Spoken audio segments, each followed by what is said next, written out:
I hate Varus top lane so much, man. It's so frustrating to play against this pick because he can basically one-shot whenever he wants. What I used to do in the past as AD Udyr is try to go ignite with press the attack and try to fight him early and kill him. For AP Udyr, it's still basically the same thing. You take phase rush and you rush faded ashes. And you perma awaken your R on the wave and you perma proxy against him. And this way he won't be able to outright one-shot you. But I have to try to find another approach for AD Udyr. I could still try to do this one-shot style with Ignite and trying to fight him early, but if Varus has a barrier or exhaust, then I won't be able to kill him in time because he's just gonna press those and then he kills me. And the moment he hits level 6, he presses ulti on me and I'm dead. Straight up, he can ulti me from full health and I die. Even if I have all my points into W and awaken it, he's still gonna kill me. So instead what I do is focus on just hyper surviving, maxing W basically entirely, and buying early magic resist. Even if Varus buys something like an experimental hexblade, don't be fooled, he still does a lot of magic damage. The extra attack damage he would get from hexblade is good for him, but you can't really itemize armor into it. If you really want to, you can rush Spirit Visage into Frozen Heart. There's also the fact that his E has a heal cut zone, so if you try to attack minions and get that health from your W, you're going to get a reduced amount of health. So it's best to get out of the zone before you attack them. What I've started to do into Varus is basically force him to go out of mana entirely. All you do is awaken W constantly and you get a lot of resists. This way he won't be able to kill you before he runs out of mana. You basically have to hyper stack resist for your first 2 items, maybe even 3 items sometimes. And then you can finally fight him and he will run out of mana. In the early game this is actually achievable. If you play AD Udyr, you can actually sit on side lane and try to pressure out the map there. Because in teamfights AD Udyr is rather weak. But because you buy tank items, you can still provide some value for your team. The only issue is that if Varus has Dusk and Dawn plus Nashor's Tooth, he basically one-shots anything that moves. Anything that doesn't have at least 150 magic resist just dies in one combo. If he also has a Rabadon's Death Cap, you basically get one-shot as well. I am not kidding, by the way, he can literally press his Q twice or 3 times in one fight in the late game against you. And the only way to survive that is by awakening your W, having Spirit Visage and Kaenic Rookhorn and Styrax Gauge. And then you will be able to survive it, and he might only be able to get you down to half health before you kill him. An ally has been slain.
Now that he is finally out of mana, I can start to slowly sustain back up and he won't be able to spam me with his spells.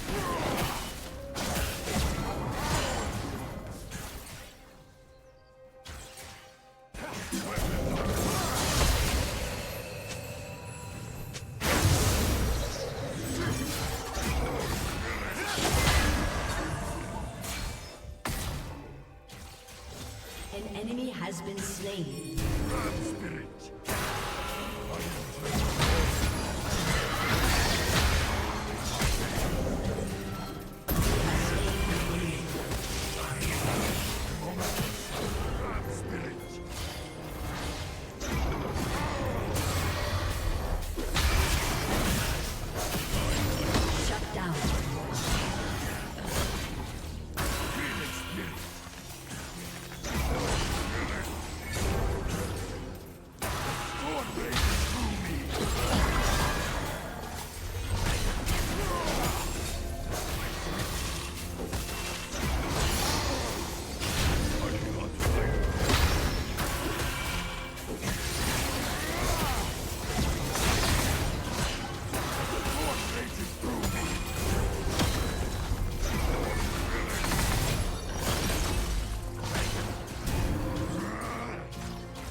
If I don't flash that Q, he kills me, by the way. You can see just how vile his damage is.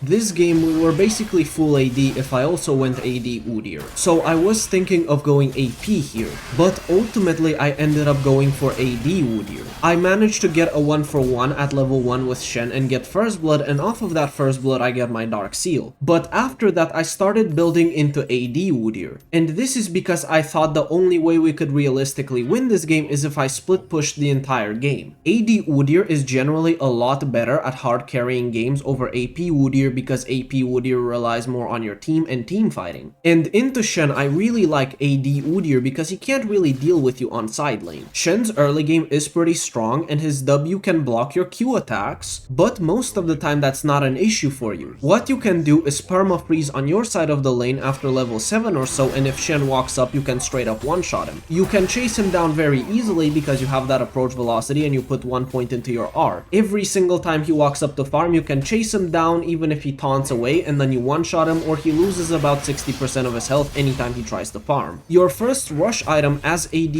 Udyr is going to be Ravenous Hydra. After Ravenous Hydra, you can get something like Hullbreaker, and then you can sit on that side lane and force him to taunt into you under his tower. If he taunts you, then obviously you're going to start attacking him and the tower will hit you. But because you have Ravenous Hydra, you can easily walk out, then full heal with that Ravenous Hydra, and then walk back in when his taunt is down. And then you can damage his tower, and you can repeat this pattern until the tower falls. Later on into the game, at 3 or 4 items, you can straight up one-shot him under the tower if he uses his W. If he taunts into you and then uses his W, you can walk out and then awaken your Q and he dies. So he is not entirely safe unless he decides to go for full armor, and even then it's not always good for him. Because if you take Mortal Reminder or Lord Dominic's Regard, you're still gonna be able to one-shot him through that armor. In this game, I also didn't really want to teamfight because their comp was more teamfight focused, I'd say. So by split pushing, I can draw away the enemies from main objectives, and then my team can take those objectives with a numbers advantage.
This is actually a pretty easy lane for both AD Udyr and AP Udyr. If you go AP Udyr, you can rush Liandry into Bloodletter's Curse and then you're gonna shred Sion down pretty easily. If you go AD Udyr, you can basically one-shot him the moment you get a Lord Dominic's Regards or Mortal Reminder. The only thing I have to watch out for here is the fact that Sion has Exhaust, and this allows him to deny my AD Udyr burst, which may result in me dying in the early game, but that's about it really. The moment I get that full Ravenous Hydra, the lane is entirely over. He can try to clear the wave as much as he can, he will eventually run out of mana, and you're gonna run out of mana way later than he will, and this is because you go Tear of the Goddess. You can straight up ignore him and just hit the tower, and then any damage that he deals to you, you can just heal back with the Ravenous Hydra healing. After Ravenous Hydra, you can get a Hull Breaker and then demolish the towers, and he can never ever deal with you. If he doesn't rush an armor item like Thornmail or Frozen Heart, you're gonna shred him instantly with your Q attacks. You don't even need to commit onto him to kill him. You can stun him up with your E and then do your awakened Q attacks and then walk away, and that will easily take 60% of his health even through his W most of the time. But this is basically it, just play it slowly and you will win it every single time.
Double kill.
destroyed. Godlike.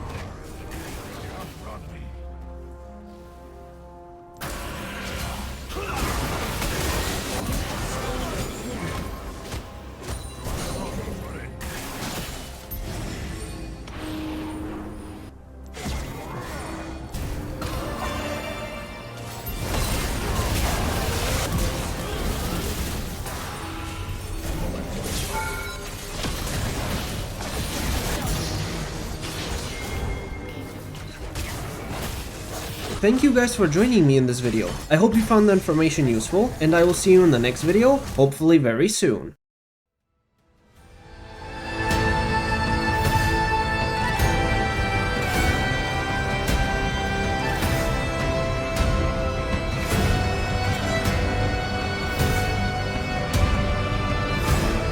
Retreat is not failure. We heal and we try again.